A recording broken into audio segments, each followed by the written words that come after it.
Yo, it's effective immediately. I'm DJ Hed. What up, Hip Hop Nation? It's your favorite homegirl, Gina Views. Yes, we have a legend in the building today, and I am so excited to have this conversation. If you hear the claps in the background, the one and only Mr. Richard Lawson is here with us. Yeah, thank you. My pleasure to be here. Yeah, I'm gonna be honest with you.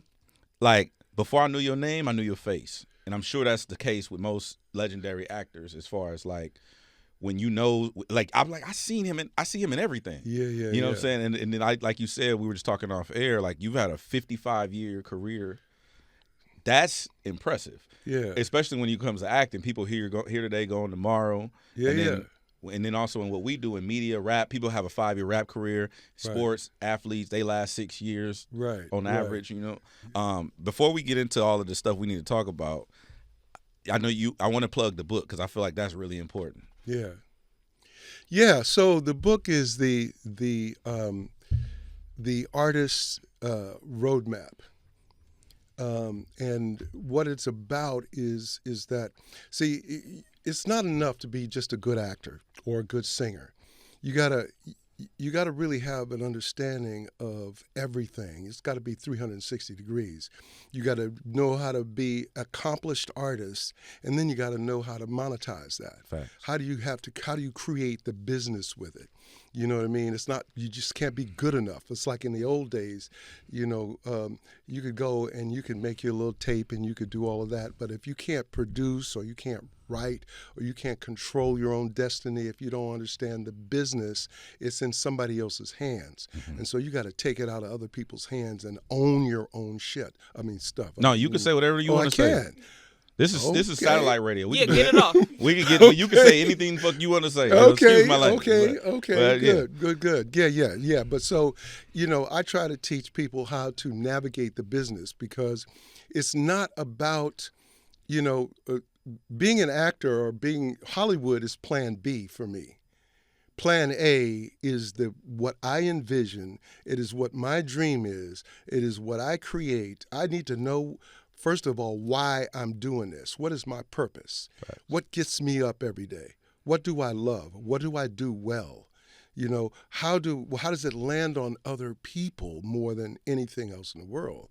Because if I'm just saying and I'm just doing for me, okay, there's a little bit in that. But when I'm doing it for others and I know who I'm doing it for, then there's a whole life that comes with it, and there's a reason for me to get up every day and do it.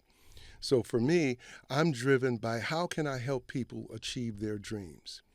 And so everything I do is about trying to help others to understand what their talent is, what their possibilities are. And that's really what my book is about, you know. Well, before you talking about realizing those dreams, before you were an actor, I'm correct, and you were in the service, you were in the Army. I was in the military. Okay, we did a little research. Oh, no. I got some questions for you. We did a lot of research. Look at that. Yeah. Look at that. I don't know how much time we got, but we got questions for you. Okay. But you were in the military and you were a medic. I was a medic. Okay.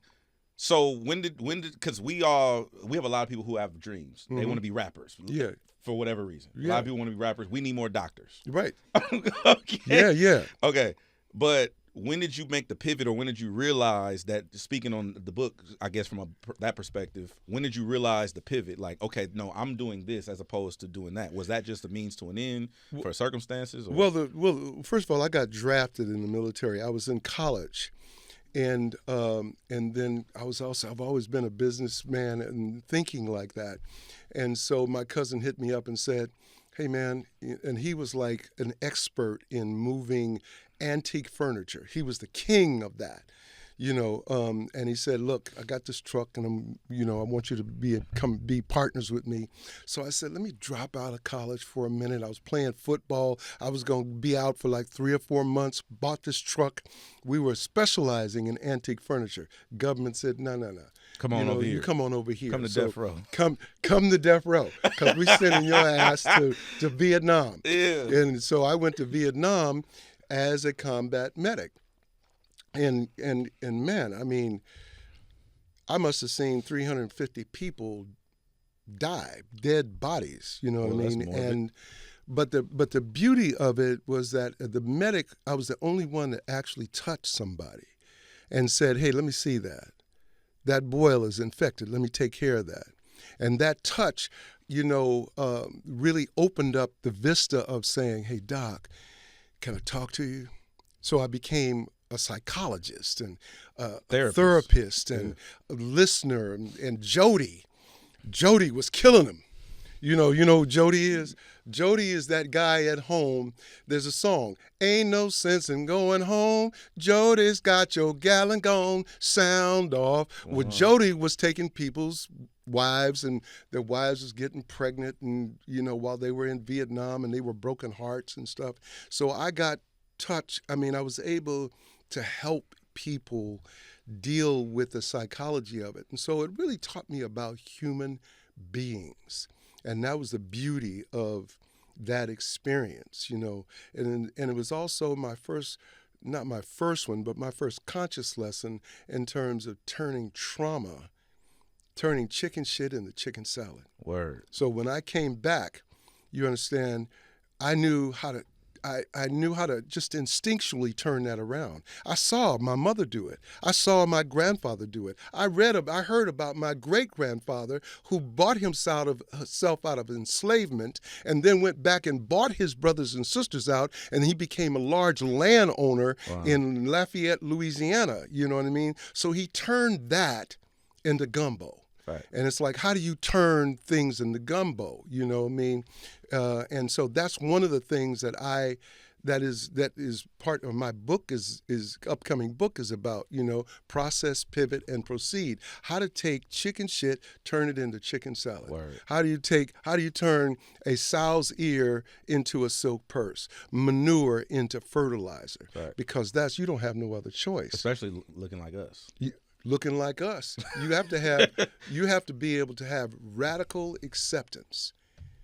You know what I mean? To be able to turn stuff and turn it your way. So did you experience any of that adversity when you first got into Hollywood? Did you experience I know you probably did. Prejudice has always been a thing, but you always hear the stories, the backdoor conversations as far as they didn't let us participate in this. Because you went to war. And you saw all of that trauma and whatnot. Then to come back and then face more adversity to break into cinema. Yeah. It's all in how you look at adversity. You know what I mean? I've been, excuse me for saying it like this, no always made my dick hard. I'm with you. You understand? I'm with you. Tell me no. That's how we get down too. Tell me no. Yeah. Watch this. The name of our show is called Effective Immediately because of our employment status changed, and they terminate you effective immediately. So me and her clicked up and started this show. Love it. Yeah. Love it. Yeah. And so in that sense, coming into Hollywood, I understood early on that I can't expect nothing from them. I got to go get it myself. Facts. So I started producing my own stuff, started producing my own plays, started writing my own stuff, started teaching other people how to be self-determined. My whole premise in teaching is learn how to do it yourself. Let Hollywood come and tap you on the shoulder and say, hey, we want you to do this. And it's like, oh, well, give me a minute. Let me work it out because I got shit I'm doing. Yeah. You know what I mean? I got to make space for this. Yeah. I'm not dependent upon that. Yeah. My whole life is about not wanting to be dependent on others because every time I drop into that, it's like, you got to learn this lesson again. You know better. Yeah. Operate and depend on your own self and create a crew of people. You can't do it by yourself, but you got to have a community of people who think the same way you do. You know what I mean? Your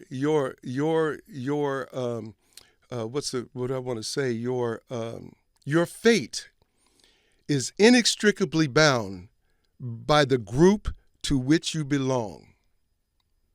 Your fate has to do with the group you belong to. Now, is it the group you create or is it the group you fall into? Are you an effect to that group or are you one of the leaders of that group? Yeah. You got to lead the group. You got to be one of the leaders of the group of positive people. You know what I mean? You got to stay away from negative niggas. You just got to stay away from that. Can I shake your hand? You know, so you got to stay away. Oh, man. You know what I mean? Yeah. Because I am so glad that you were here today. Yeah. You have no idea. You want to stay for the show? Yeah. I do want to thank you, though, for your work and everything that you've done. It's an honor to even sit here with you. I looked at your IMDb, and I had realized, I'm like, oh, shoot. You have over 100 roles. I want to say it said 136, maybe more than that. That's not, everything is not on there. That's what I figured. So I went through and I pulled all of the ones that I was, because it go back to Touched by an Angel, before that. No, it goes back. It goes back. It goes back to Dirty Harry. Yeah, it was stuff on there that I'm like, I don't know what this is. I called my mama last night. She didn't answer. I wanted to tell her that I'm interviewing you, but like some of the ones that I remember, obviously the Blackhamptons, that's newer. Sister, Moesha, Half and Half, The Cosby Show, the Michael Jackson Searching for Neverland, Being Mary Jane, For Color Girls, All of Us, Guess Who, The Bernie Mac Show, How Stella Got Her Groove Back, The Parenthood, and then the Tyler Perry ones. We got to get into the Tyler Perry stuff. Right. Divorce in Black, House of Pain, Beauty in Black, and I already said it, For Color Girls. Right. Color Girls was the first time I was directed by Tyler. Really? That was a great experience. There's a lot of thoroughbreds in that one. When you, as a cast member, when you read the script, are you guys as entertained as we are as the viewers? Because Tyler Perry got some stuff. Hey, look, when you first read Tyler Perry's stuff, you say, oh, shit. Yeah. I'm doing what? Yeah. Oh, no. You know what I mean? And then you find a way into it because it's a very particular world. Yeah. You know, that family, the Bellarys are like, they're like no other. Yeah. You know, they're like I was also on Dynasty, right? Yeah. They're like Dynasty on steroids with a little bit of acid thrown in. You know what I mean? It's like out there. You know, we do some insane stuff. Yeah. These are crazy folk. Yeah, I just watched your brother stab somebody in the hand last night on episode 9 or 10. Oh, I think it was. Okay. Yeah. Spoiler alert. If you ain't watched it, you gotta catch up. Yeah, I can't say none of that kind of stuff. I can't talk about what happened and what happened. You know, but it's just, believe me, every episode you're gonna be saying, damn. So, go ahead. Sorry. No. Wow. You're from California, right? I grew up in Oakland, California, okay, and partly in Riverside. My mother was a single woman. Okay. Her sister lived in Riverside. So early on in my life, I was 1 year in Oakland, 1 year in Riverside, 1 year in Oakland, 1 year in Riverside. So you from the Bay and the IE? Huh? You from the Bay and the IE? Yeah. Inland Empire, yeah. The Bay, yes, exactly right. I'm from the Bay and Inland Empire. And in the summer times, I was in Louisiana in the country. Did you ever have any roles? Maybe my memory is like shot and I can't remember, or it's not on the internet. But any roles in like some of the West Coast based like urban films? Let me think. Did you know who I thought this whole time? Who? No disrespect. I thought you was Nate. Nate? And set it off. Oh, no. So I came in here with all these natives. Something told me, look at him like that's not even him. No, you know who people get me confused for? Who? At least 5,000, this is no exaggeration, 5,000 times in the 40-plus years we've been knowing each other is Lawrence Hilton Jacobs. What role? He was Welcome Back, Kotter. He was in Cooley High. Oh, yeah, I can see that. You know, he's. Oh, yeah, I can see that. I mean, all the time, and that's my brother. You know, but we get confused all the time. Just the other night, I presented an award. Oh. I presented an award to him, a Lifetime Achievement Icon Award. You know, and I was waiting to go on, and the guy had the program. He says, "Oh, good. Okay, Lawrence." I said, no, I'm Richard. I'm presenting. Oh, okay. Right behind him, the other girl said, I'm glad you're here, Lawrence. So let's go. I said, no, that's him over there. That's him, yeah.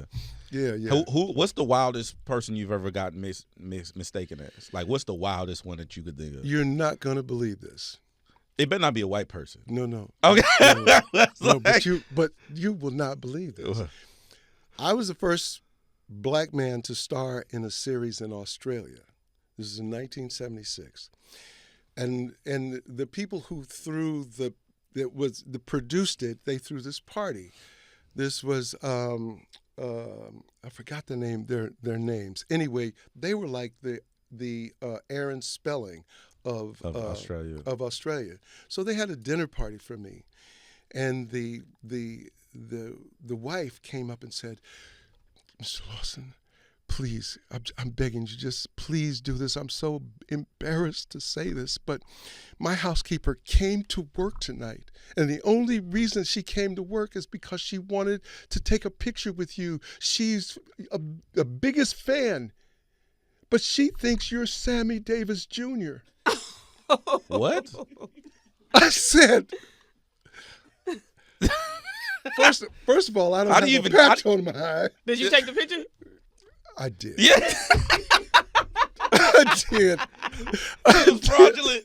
I did. He riding off of Sammy Davis' coattail. Hey, I didn't want to ruin the evening for the Crawfords. The Crawfords. I didn't want to ruin the evening for the woman. I felt like such a hoe. Signing this thing here. I said, you signed the autograph? I signed the autograph. I signed the autograph. Well, here's your autograph. With Sammy Davis Jr. Have you seen Brown Sugar? Huh? Have you seen Brown Sugar? No. What is that? The movie Brown Sugar with Sanaa Lathan and Taye Diggs. It's a clip from it where they say. Oh yeah, no, I did. People say that to you? I did. Yeah, they say. Can I play it? Yeah, please. Oh, it's not playing. Turn it up. Yeah. She was fucking around with. Play it. From a man, I'm sorry, Dre Ellis, Richard Lawson. Richard Lawson. All right, you sound educated. Good for you, girl. Hey, look. Somebody told me this. Said, "Do you know that you're in a porn?" Oh. I said, "What?" Are you? No, hell no. Hell no, I wasn't. Are you though? Hey, they on the IMDb. They accused me of looking at porn, but I was not. You were not on there. No, yeah.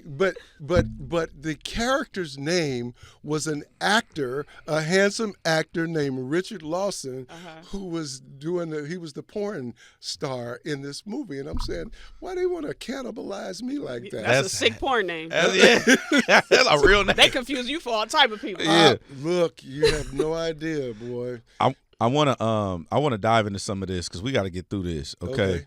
The Beauty in Black. Yeah. It's drama. You know what I'm saying? It's tea. It's strippers, it's prostitutes, it's domestic violence, it's people getting AI technology being used. Yeah, it's all so the last two Tyler Perry things that I've seen, actually, I'll get to that later. But the Beauty in Black thing for me, I got two takeaways. I want your opinion. Okay. So from your character specifically, Norman. I'm diabolical. You don't want to mess with him, and I'm like, Norman don't play about his wife. So here's the thing, right? The whole time leading up to the second half of the series, I'm talking character right now. I'm talking part one. Was it Ina? Bro. When I'm looking at it, I'm like, okay, but then I'm like, why are you the boogeyman? Because we just had this rap battle. I don't know if you heard about this Drake and Kendrick battle, and it's so they calling Kendrick the boogeyman, and on the series, everybody like I forgot her name in the show. I mean her real name. Mallory. No. The bitch. No. She is that. She is that. Found out he could cuss. He been going on since. Personified. She is that for sure. But the one, your adversary, the one that's threatening the older lady. Oh, Olivia. She's like treating you like you the boogeyman, like you don't want it with him. I'm like, well, what did he do? I'm 3 episodes trying to figure out why you the boogeyman, and then you obviously it gets more. It evolves. The layers. He don't play. He not playing. He ain't playing. How do you prepare for a role that's that layered? Because obviously when you do she named off your whole catalog. But I'm looking at stuff like Sister Sister. I'm looking at stuff like the Bernie Mac show. Those aren't as layered because it's not a developmental thing for that character. Right. And you have to. How do you prepare for a character like that? Well, it's interesting that you ask, because I was just having this conversation with Kingsley outside in terms of,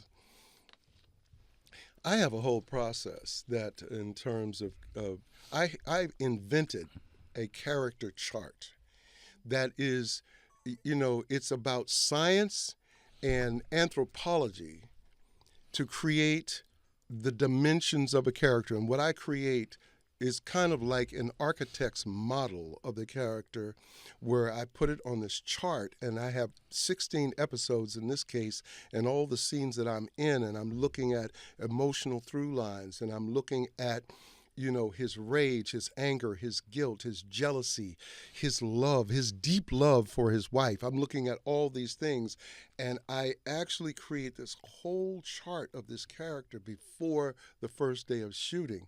And it's scientific. What it is, science is the systematic study of something. Correct. And anthropology is the cultural, the behavioral, the social, the emotional, spiritual aspect of man. And I'm looking at all of that in terms of Norman, and I systematically put it in a way so that in every single scene, I know exactly what he's feeling, what he's playing, what he's thinking, what he's wearing, what his makeup is, what his hair is. I create this model. So when I show up on the set, I am very dialed in to who he is and what his relationship is with everybody. Because as fast as we work, you have to have that kind of clarity. Otherwise, you throwing shit against the wall hoping it sticks. I'm not trying to do that. So I probably spent 2,000 hours on Norman, because I bring my assistant with me. I'm rehearsing in the car. I'm rehearsing in the shower. I'm rehearsing at breakfast. I'm rehearsing in between scenes. I'm going to the gym. My girl is right there. I'm on the treadmill. We're doing stuff. I'm lifting. She's there. It's intense. It's intense. It's kind of like absorbs your life at that point. To become that character, right? If you think what Kobe Bryant does, or what LeBron or Seth does, to prepare, that's me in terms of preparation. That's a great comparison. And the thing is that one of the greatest compliments, and I never said this to him, and the only reason I know it is because my girl was standing right behind him.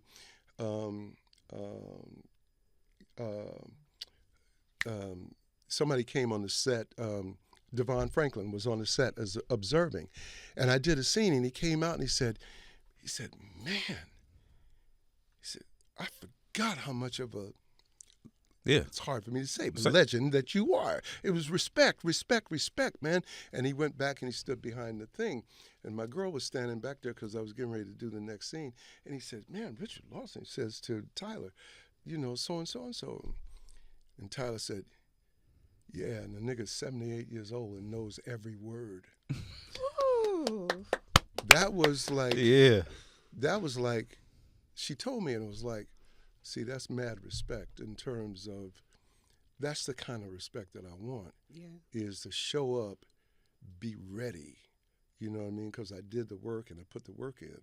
And it's like, at the end of the day, when you get to that place where you say, shit, I'm tired, the question is, what would Kobe do? Damn. I love that. I'm a Laker. I'm from L.A. We both from L.A. So, yeah, I'm with you. What would Kobe do? Yeah, for sure. He'd be there before everybody else. He's the last one to leave. And he got three practices in during the day. Facts. That's me. Is any of your character, are you doing any type of improv, or you just remember everything from the script? Well, sometimes you have to do a little improv because, you got a volume of stuff. No other show, no other director, producer works like this.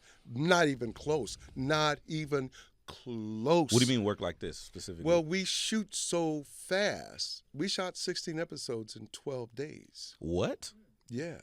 And some days we would have 105 pages. They turnaround time quick because sisters be dropping like. Yeah. And so therefore. Are you serious? No, I'm serious. But everybody's down for it because the way he shoots is so intuitive. It's reverse. So everybody shoots from master to close-up, right? By the time you get to the close-up, you done this scene 30, 40 times. Wide shot, little tighter, two shot, over, tighter over, dirty over, so-and-so and so-and-so, 2, 3 takes each way. So that's 2, 4, 6, 8, 10, 12, 14, 16, 18, 20, right? 22, 24, depends. He gets the close-up first. The other way, by the time you get to the close-up, you dry because you done it 40 times. I got to cry 40 times? No. For close-up, he's got the close-up. So it's like you bring it and then work back out to the master. By that time, and you don't have to cry out to the master because ain't nobody going to see it no way. You giving away the Tyler sauce. Hey. I dare somebody to try to do it because he's got it down to a science. Word. What's been your experience working with him outside of the shooting in 16 days? Let me tell you something. Tyler, first of all, he's a great man. If you see what he created, you got nothing but mad respect. Mm-hmm. There's not a blade of grass in 300 acres that's out of place. All the people there, 85, 90% of the people are black. When I first got into business, is there a brother that's working on this? You kind of feel like what they finna do. What they finna do. That's how I know. You know what I mean? Yeah. But with Tyler, it's like, well, there's some white people here, but these are black folks. There's 300. All departments. Women on the camera. Wow. There was a woman who was the main camera person on one shoot, and he was really so generous to her and kind. He's just, here's the thing. So my girlfriend, I love her to death. Miss D, she's the tailor, and she's a sweetheart, and I love her. You know what I mean? They had to go and do a reshoot in the Bahamas. And she came back and she said, Mr. Perry treated us like kings and queens. No, he's talking about the crew. Yeah. Who can say that? Yeah. The man he's amazing. And I remember his sense of give is just beyond. I remember talking to Charlemagne about what Tyler's created, and everybody, not even just him, everybody I've ever talked to about what he's created say is the same expression.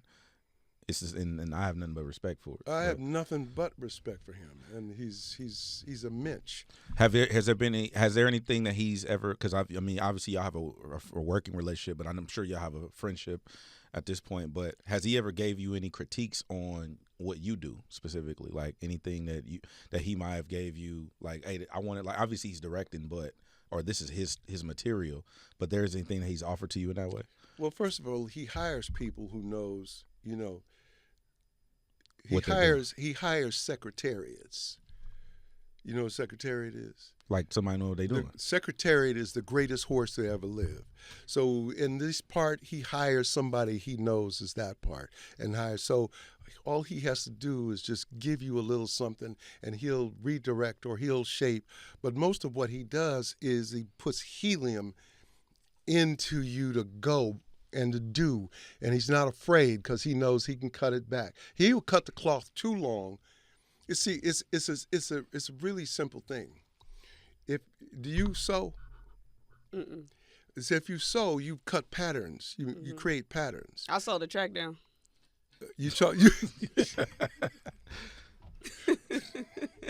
I know what you mean. I'm picking up what you put it down. So you cut the cloth too long so that you can shorten it back. But if you cut it too short, you got to give it away. So he cuts the cloth too long because he knows that he can come back and shape it the way he wants. Yeah. You know what I mean?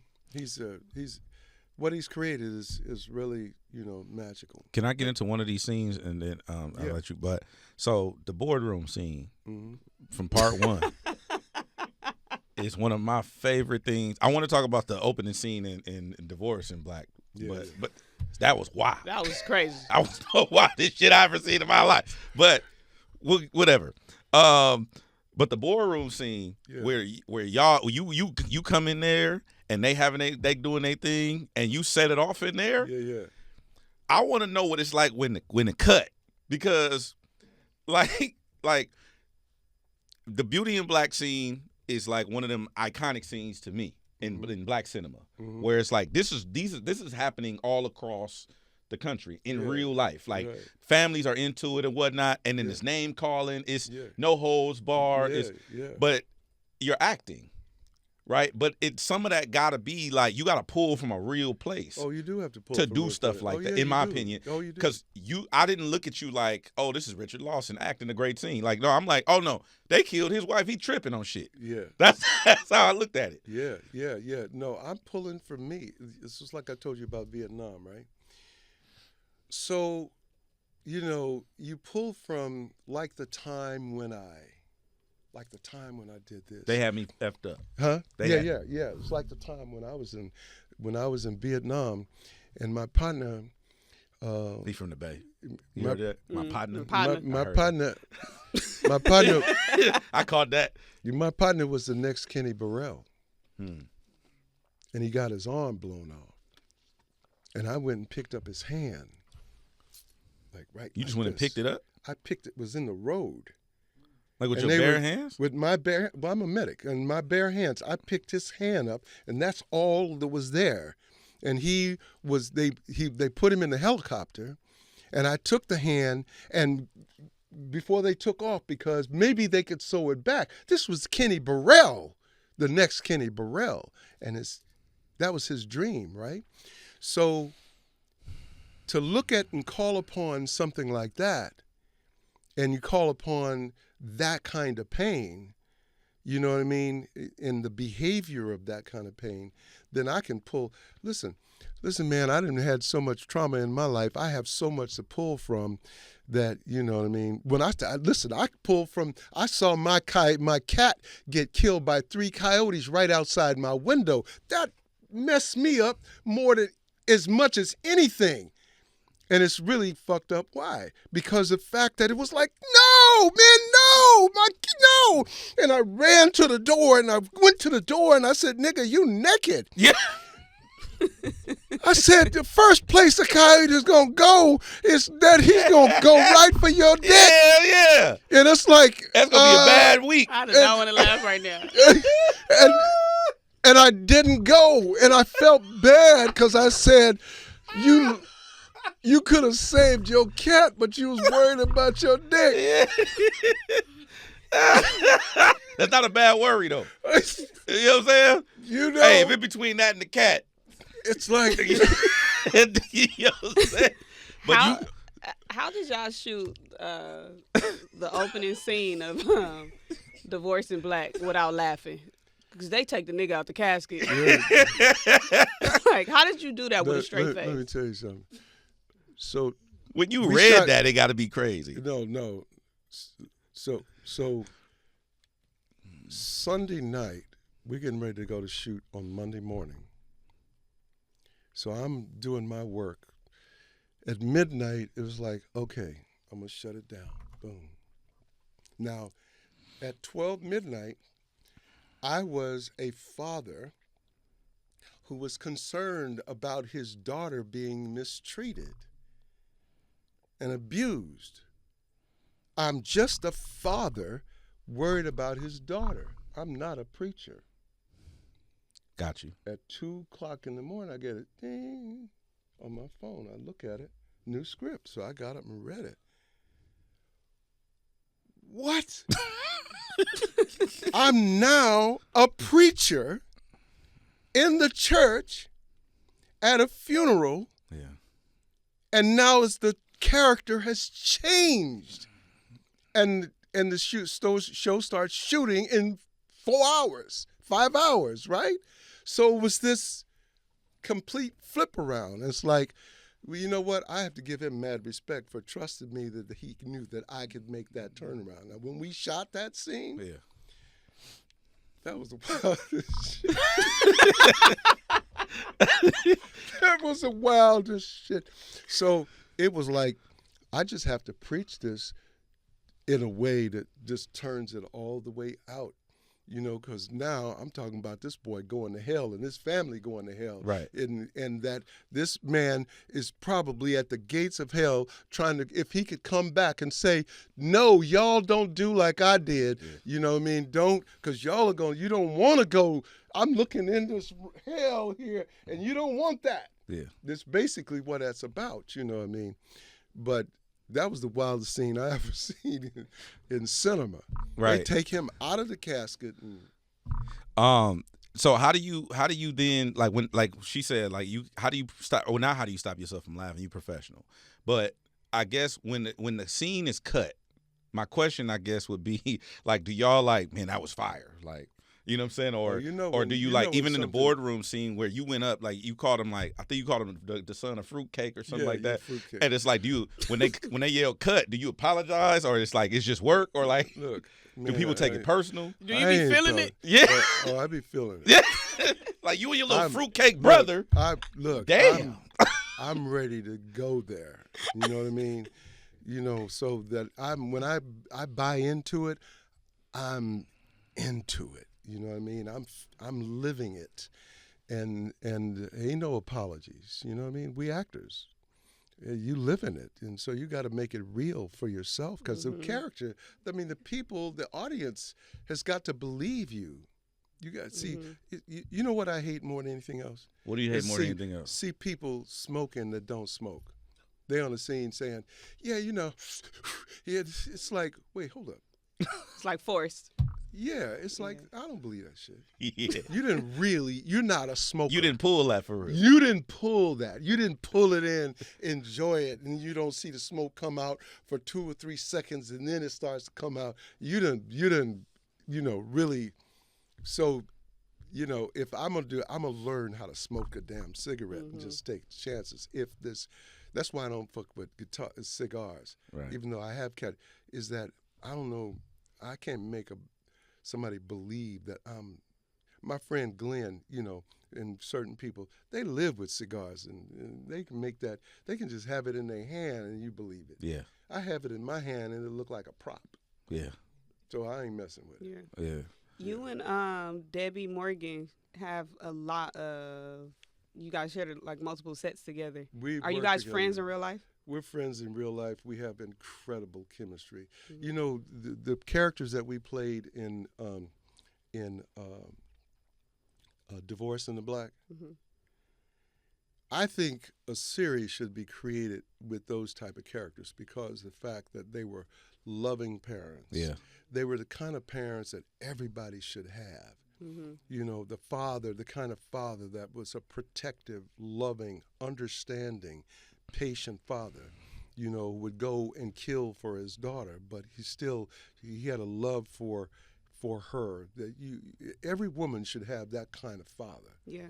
And so what it represented was a black couple that was like the ideal couple that every black person should have that kind of family.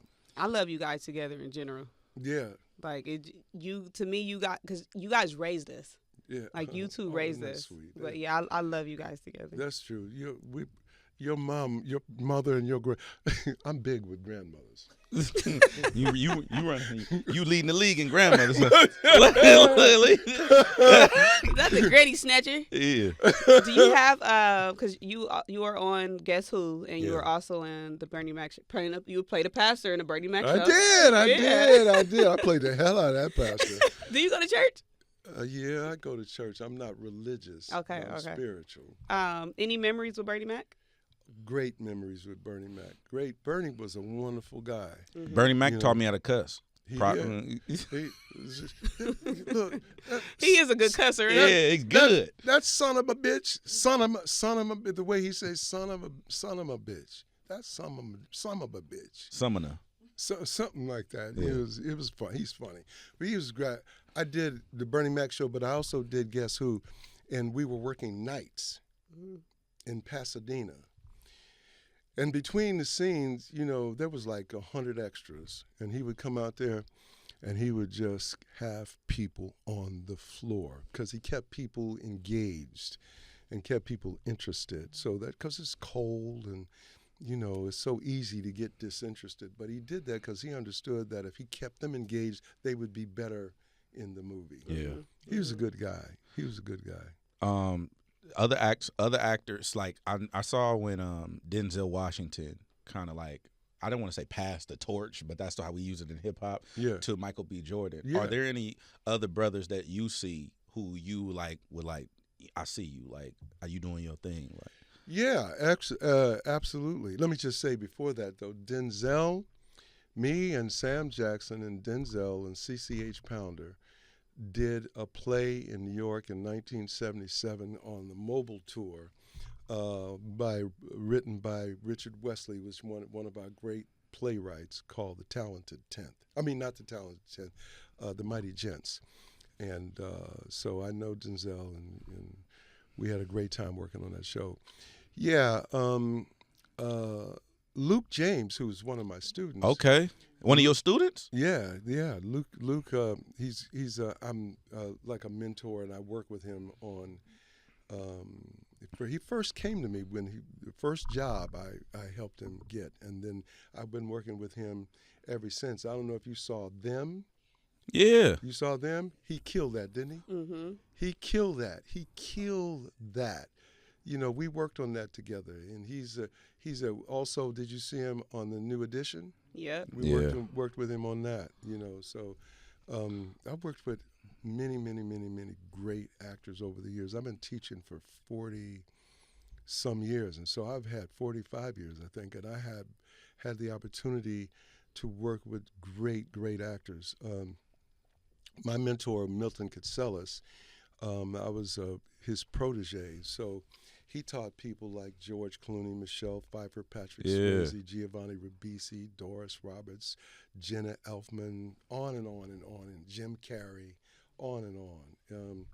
And I had the opportunity, because I taught his classes as well, to sit in and contribute to their process, if you will. Is there any actors that you probably slept on, where it's like, man, that person really did their thing, and you might not have saw it when you early or anything like that? You know, it's an interesting thing. I've seen a lot of people with a lot of talent, but it's what they did with it. You know, I saw people who had talent and they weren't doing anything with it, and then woke up. And then the work ethic kicked in, the discipline kicked in. They were able to find their purpose. If you can find your purpose, like why you're here. The why, yep. The why I always talk everything. I talk about that all the time. You know, and it's like when people find the why, and it's not linear. You find it when you find it. But when you find it, it wakes something up in you, and it gives you a reason to get up every morning. Yep. When a person finds that, then they attach themselves to something that has meaning, and it's like the North Star. It never goes out, and it never wears out. You know what I mean? And it creates a kind of energy. A kind of, what's the word am I looking for? Vibration.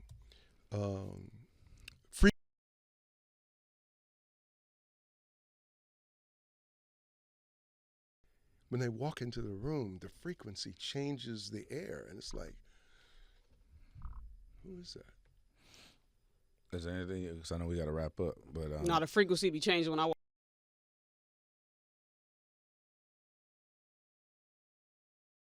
Thank you. Did you ever get a chance to work with John Singleton, or even like Spike Lee movies? I did. John Singleton. Actually, I worked as a coach on Abduction. Really? Where what? John Singleton called me, and I worked with him, and he called me his secret weapon, because the young people that were working on the show, he had me to work with him, and I did the chart with him and really helped him out. This is a physical chart that exists. Yeah, it's a physical chart. Wow. Yeah, I need that chart. I want to see it. Yeah. One day I'll come and show it to Okay, you. I'll show you how it works. I have 2 more questions. What was it like for you seeing your daughter on Queen Sugar? My daughter, I played my daughter's father twice with Debbi Morgan on We the People, right? And she's so good. She's like one of my favorite actors, not nepotistically, just because she's just that good. She's one of the great listeners, so that her acting is without words, you know what I mean? And my biggest challenge was working with her and staying in it because she was so good. It was like, damn. And I got into this admiration thing, and it's like, play your part, boy. I'm really proud of her as an artist. Yeah. She's been an artist since she was 9, and she's now 45. And so she's been an artist longer than most people in the business, and she's just really she's a hell of a talent. What's your daily regimen? Because you're like active. You don't look 78 at all. What are you eating? Do you exercise? Vegan? Like, yeah, I want to eat whatever you eat. Pause. Yes. Finally, I get to pause her. Listen, I'm talking to DJ Hed. No I'm with you. I'm with you. I know exactly what he eating. Man. No, What's the diet, nigga? Hello. Look, that is very important. Reason is because I'm trying to defy gravity. I saw somebody who was like 70 years old on doing this comedian. Hilarious. He was hilarious. But he was like, and it was like, I'm trying to be upright. Excuse me. My goal in life is to be able to have sex at 105 and be on top for 5 minutes. Hold on, I got 2 more questions because we got to wrap. We got to go. Pull these whole fashions. No, listen. She's a card game. It get crazy. Look, because I want to get these 2 questions off before we go. A role that you seen where you wanted to play that role. I wanted to play, and I had the script and everything. I wanted to play Thomas Alexander Dumas. Alexander Dumas wrote Three Musketeers, A Man in the Iron Mask, Count of Monte Cristo. Thomas Alexander Dumas was a general in the French army, and he and Napoleon were competitors. And they chose Napoleon to run it, and Napoleon actually poisoned him to try to kill him. But those 3, and the son, Alexander Dumas père and Alexander Dumas fille. The son wrote Camille. The other brother was like the king of Paris, and then you have this general that was legendary. I wanted to do a miniseries producing it and playing the general. Last question is, I don't traditionally date, so I've frequented a couple of actresses, right, in my time. Who? Just calm down.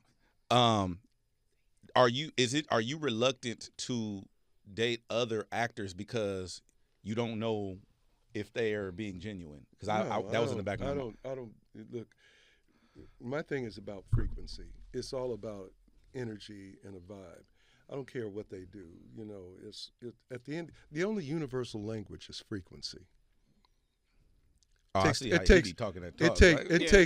takes 3 seconds to fall in love, and the rest is denial. Okay. And falling in love is about a frequency. It's a vibe. It's sort of like chord and music. If the chord structure, it creates music and beautiful, it's a harmony. Yeah. Discord is like toxic. And so it's in terms of an energy that you feel, and that if you don't deny it, and then you do the due diligence of, communication and all those things where you respect the frequency, then beautiful things can happen. It's not about what you do, how much money you got, none of that shit. I don't care if you're an actress. I know some incredible actresses. Well, I'm not saying what they do. I'm just saying I don't know if she was real or not. She would cry, and I'm like, I don't know if she acting or. Oh, well. You know what I'm saying? But anyway, I'm sorry. Yeah, I'm just looking for tips. You know what I'm saying? You didn't know whether she was operating from a script. I didn't know. Yeah. You know what I'm saying? You thought he was getting played. Yeah. Okay. I got trauma. You know what I'm saying? But Don't thank we you, bro. all? I appreciate you. No, one more thing. Happy birthday! Hey! Hey! I'll take that. You a Pisces? Huh? You a Pisces? I'm a Pisces. I'm a double Pisces. What does What that mean? My sign is Pisces. My rising sign is Pisces. Oh, you got all of it. And then my moon is in Virgo. Oh, okay. He know. I see. He know what he doing. Yeah, I know what you're doing. I need You some learn tips. a few things after you've been here for 20 minutes. Beauty in Black Beauty in Black Part 1 and Part 2 is out right now on Netflix. Yeah. Man, go get some of that. Go see it. I thank you so much. Like, I really And, appreciate you being Hey, here. look, at Mr. Richard Lawson, hit me up on all the. He outside. At outside. Mr. Richard Tell him Lawson. you outside. I'm outside. Richard Lawson, Hey, ladies it's and effective gentlemen. immediately. Yes.